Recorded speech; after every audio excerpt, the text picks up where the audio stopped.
Michelle Gildernew is MP for the area. What do you hope to achieve by being here? Well, this is not the first time we've been here. We've been at the site a number of times since the people come on. We're here in solidarity with the locals who feel so strongly about this. They've maintained a vigil here. The security went in during the night when people were asleep in their beds, and people are concerned that the drills are going to come in the same way. So I'm here with TDs, with MLAs, with the community, with the protesters, with the people who have been involved in anti-fracking now for 3 years, thereabouts, to say to them, first of all, our position is very consistent and very strong, that Sinn Féin are opposed to fracking and will block it with every vehicle we have.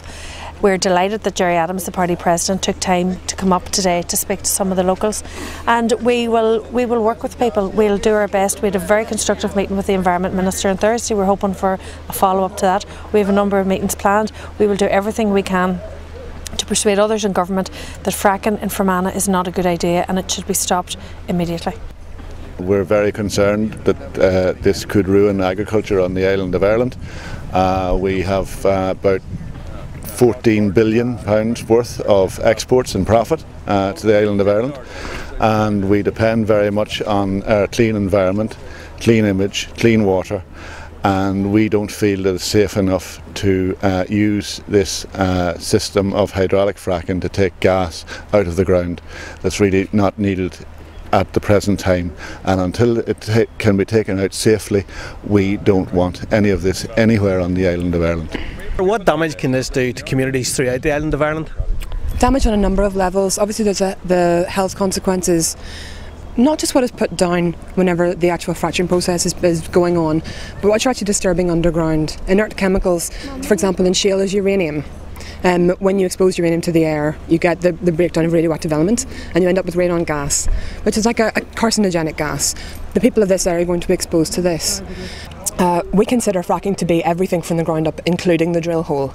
And I've had responses from politicians, MLAs, telling me in response to my pressing them to sign Stephen Agnew's 30-day petition, that there is no licence issued for fracking in Northern Ireland. That is untrue. If you read the licence, and it's available online at the DETI website, you will see that there are two programmes, one 3 years and one 2 years. The second part is, the first part ends with the drill hole here.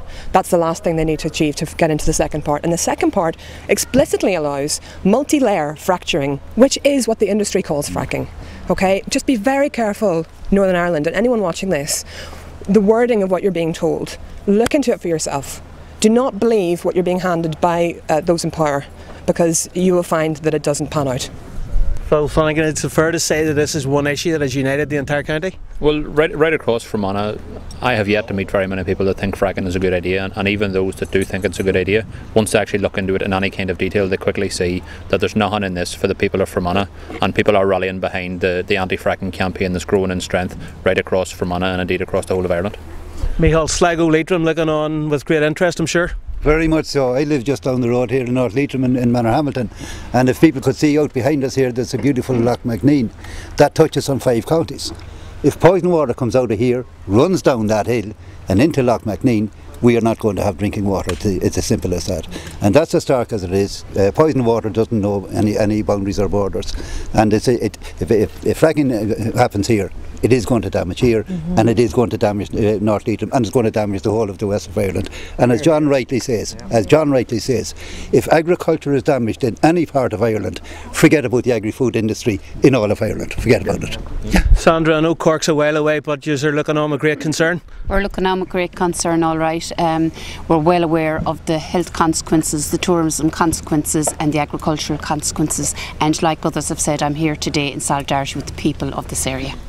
Really, we feel that the Bundoran shale is too shallow to frack, and this company are saying that they're going to frack it at 3 different levels. This company, as far as we're concerned, have never drilled a hole in a wall before, and they're coming in to use Fermanagh, one of the most fragile places in the world, as a guinea pig, and we just don't trust it.